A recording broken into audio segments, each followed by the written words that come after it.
The sudden death of a senior associate justice of the Supreme Court and what some see as the bizarre handling of it afterward are leaving lingering questions. After Justice Antonin Scalia was found dead in this room at a Texas ranch on Saturday, it reportedly took hours to find someone to pronounce him dead. Finally, when local Texas Judge Cinderella Guevara said Justice Scalia died of natural causes, she did it by telephone, without seeing the body and without ordering an autopsy. That's allowed under Texas law. Judge Guevara told the Washington Post she made her determination only after talking to investigators on the scene, who said they saw nothing suspicious. And tonight, a U.S. law enforcement source tells CNN there were no signs of foul play.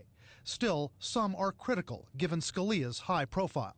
Well, I don't think a very good job was done with the death investigation. Former Washington, D.C. homicide commander William Ritchie believes Justice Scalia did die of natural causes, but he says Judge Guevara or a medical examiner should have been there in person to pronounce Justice Scalia dead. And he says there were things investigators should have looked for at the scene. Did they look for signs of petechial hemorrhage in the eyes and in the lips, and smelling the breath for any unusual type of odor, removing the underclothing to see whether there was, any trauma anywhere on the body, any injection sites, and there's no indication that any of that was done. Checking for those traces of hemorrhage or odor, Ritchie says, could have told investigators if Justice Scalia was suffocated or poisoned. Conspiracy theories fueled by comments made by the owner of the Cibolo Creek Ranch.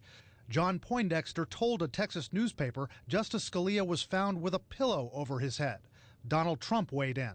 It's a horrible topic, but they say they found a pillow on his face, which is a pretty unusual place to find a pillow. John Poindexter now tells CNN, quote, the pillow was against the headboard and over his head when he was discovered. He looked like someone who had had a restful night's sleep. There was no evidence of anything else. Law professor Jonathan Turley doesn't believe there was anything suspicious about Justice Scalia's death, but says more answers are needed. When you have a Supreme Court justice who passes away, you don't have the same leeway, the same ability to make assumptions. You have to be held accountable to the public and to history. That's why an autopsy should have been done